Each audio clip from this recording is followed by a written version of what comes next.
तो hello everyone, आप सबका स्वागत है कॉमर्स पेपर 2 के क्लास 1 में, जिसमें आज हम लोग important previous year questions discuss करेंगे और उसका रिलेटेड टॉपिक्स।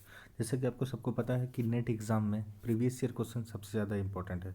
तो आज हम लोग उसका पहला क्लास लेते हैं जिसमें कुछ important previous year question discuss करेंगे पूरा डिटेल्ड एनालिसिस के साथ। तो चलिए शुरुआत करते हैं।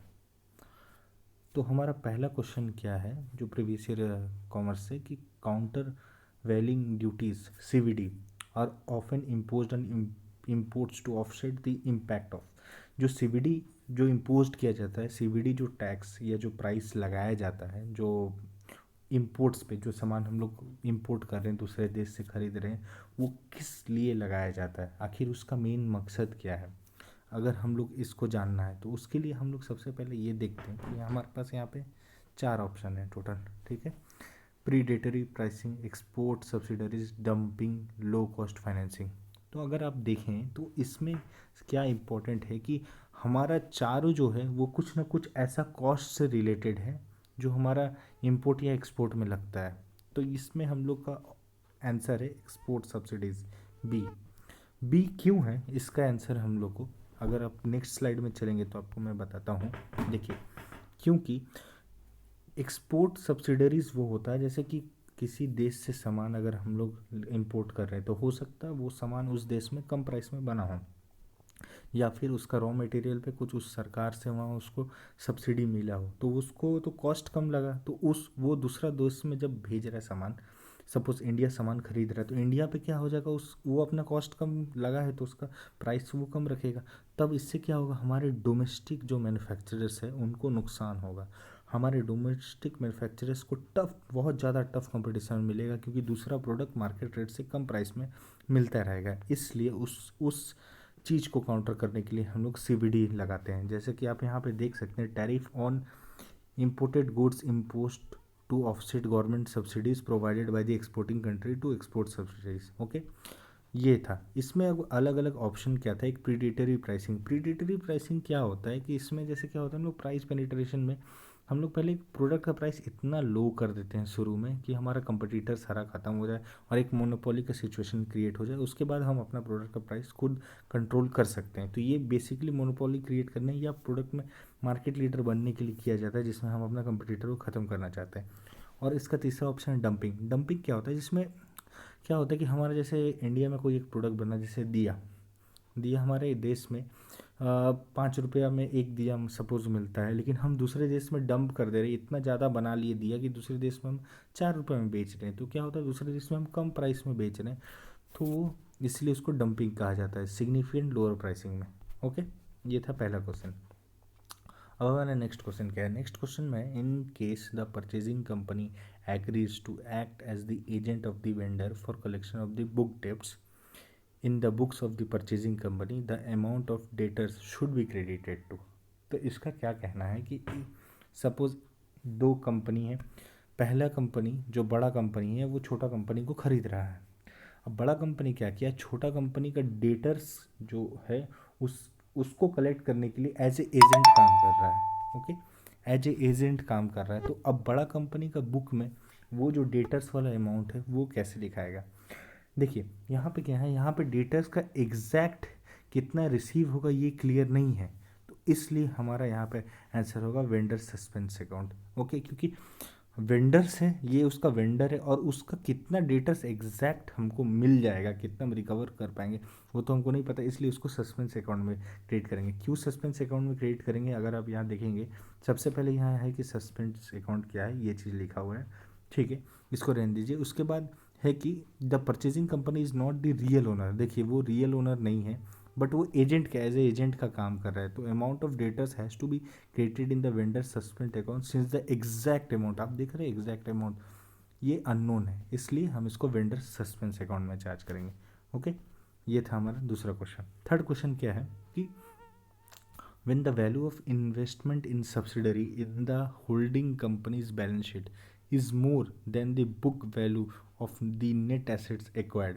तो इसका मतलब ये है कि अगर हम एक कंपनी को खरीदे, इन्वेस्टमेंट की एक सब्सिडरी कंपनी को खरीदे जो मेरा सब्सिडरी है, उसका बैलेंस शीट में हम कंपनी का जो दाम है, कंपनी का जो एग्जैक्ट प्राइस है उससे ज़्यादा अमाउंट लिखे हैं। तो उसका रीज़न क्या है कि अगर हम कंपनी को 1 लाख में खरीदे बट हम बैलेंस शीट में 1,10,000 लिखे हुए हैं, तो उसका मेन रीज़न है कि कंपनी का गुडविल, इसलिए कंपनी का गुडविल है इसलिए हम उसको ज़्यादा लिखे हैं। बट अगर यही रिवर्स सिचुएशन होता कि कंपनी का तो हम खरीदें 1 लाख का सामान बट हम लिखे हैं उसको 90,000 बैलेंस शीट में, तो इसका मतलब उसका कैपिटल रिजर्व होता है। ठीक है, तो अभी हमारा आंसर है गुडविल, बी। ओके, इसका हम लोग एक एक्सप्लेनेशन देख लेते हैं कि देखिए आंसर गुडविल एंड कंसोलिडेशन। ठीक है, पहला जैसा कि मैंने बोला क्योंकि वो ज़्यादा दाम में खरीदा, ज़्यादा लिखे इसलिए गुडविल होता है, और अगर लॉस में होता तो कैपिटल रिजर्व होता है। जैसे कि मैंने कहा कि difference is credited to the capital reserve account. अगर वो परचेज का दाम ज़्यादा रहता है और हम लोग लिखते कम तो ये इसमें चल जाता है। ओके, ये था हमारा तीसरा क्वेश्चन। अब चौथा क्वेश्चन है कि ह्यूमन एसेट को हम लोग कैसे वैल्यूएशन करते हैं। देखिए, ह्यूमन एसेट एक ऐसा एसेट है जो एक्सपीरियंस के साथ ज़्यादा वैल्यूएबल होता है। ठीक है, बट उसको वैल्यूएबल बनाने के लिए पीछे क्या हमारे कारण होता है कि हमारा कंपनीज़ में रेगुलर ट्रेनिंग होता है, ठीक है, ओरिएंटेशन होता है, ओके, और अलग अलग डिफरेंट चीज़ होता है। तो उसको ऐसा होने के बाद ये ह्यूमन जो एसेट है वो वैल्यूएबल होता है, तो दिन पर दिन ये बढ़ जाता है। बट जो कॉस्ट हम उसका ट्रेनिंग पे, उसका ओरिएंटेशन में, उसका डेवलपमेंट में जो हम खर्चा किए, उस कॉस्ट को हम लोग कैसे वैल्यूएट करेंगे, तो उसके लिए हम लोग कौन सा मेथड यूज़ करते हैं, एमोर्टाइजेशन। ओके, एमोर्टाइजेशन हम लोग यूज़ करते हैं। अगर आप नेक्स्ट में चले तो मैं इसमें बताया हूँ कि एमोर्टाइजेशन क्या है। एमोर्टाइजेशन क्या है, practice of spreading the cost of an intangible asset over its usual life. ठीक है, intangible asset over its usual life, क्योंकि ये एक इनटेंजेबल एसेट है। ठीक है, क्योंकि development as they are expected to yield benefits in the future. तो जैसे मैंने कहा जितना है वो फ्यूचर के साथ और उसका बेनिफिट बढ़ेगा, क्योंकि एक्सपीरियंस बढ़ेगा तो वो आउटपुट ज़्यादा दे पाएगा, ज़्यादा नॉलेज शेयरिंग कर पाएगा, और उसका जो रिक्रूटमेंट ट्रेनिंग में जो खर्चा है वो धीरे धीरे हम लोग एमोर्टाइजेशन से, जिसमें क्या करेंगे, एमोर्टाइजेशन क्या होता है ना कि हर साल कुछ कुछ कुछ कुछ कुछ कुछ अमाउंट उसको हम लोग एमोर्टाइज कर रहे हैं, मतलब राउंड ऑफ कर रहे हैं, ताकि वो धीरे धीरे धीरे एक्सपेंसेस हमारा ख़त्म हो जाए। ओके, उसके बाद है यहाँ पे दो और चीज़ ऑप्शन में था, एक क्वासी इक्विटी, एक कैपिटलाइजेशन। तो क्वासी इक्विटी क्या है, इसमें ये क्या है, इक्विटी शेयर्स के टाइप ही इसका थोड़ा थोड़ा फंक्शन रहता है, क्योंकि इसमें हम फ्लेक्सिबल रिपेमेंट पीरियड कर सकते हैं, और हमारा जो क्या रहता है कि ये अनसिक्योर्ड है, ठीक है, लो प्रेफरेंस है, अनसिक्योर्ड लोन है, बट ये कि इसका जो फंक्शन है, जैसे हम पेमेंट का फंक्शन बेसिकली कहा जाए तो इक्विटी से मिलता है, इसलिए हमको इसको क्वासी इक्विटी नाम देते हैं। ओके, और अगर डिटेल एक्सप्लेनेशन चाहिए तो यहाँ पे ये लिखा हुआ है, ठीक है, आप स्क्रीनशॉट ले सकते हैं। लास्ट में कैपिटलाइजेशन क्या है, ये तो कंपनी का जो टोटल कंपनी का स्टॉक होता है, रिटेन्ड अर्निंग है, लॉन्ग टर्म डेब्ट है, वो सब मिला के जो होता है वो कैपिटलाइजेशन होता है। Capitalisation used by business to develop projects and products as well as to fund expansion. ठीक है, तो ये कंपनी का जो टोटल प्रॉफिट है ये है, जो पूरा टोटल, नॉट प्रॉफिट, जो टोटल रेवेन्यू, टोटल जो कंपनी का वैल्यूएशन है कि सब शेयर्स लॉन्ग टर्म सब मिला के उसको कैपिटलाइजेशन कहते हैं। ओके, तो ये हमारा आज का लास्ट क्वेश्चन है पहला क्लास का, जिसमें कि the value of the firm in wealth maximisation objective is measured bye.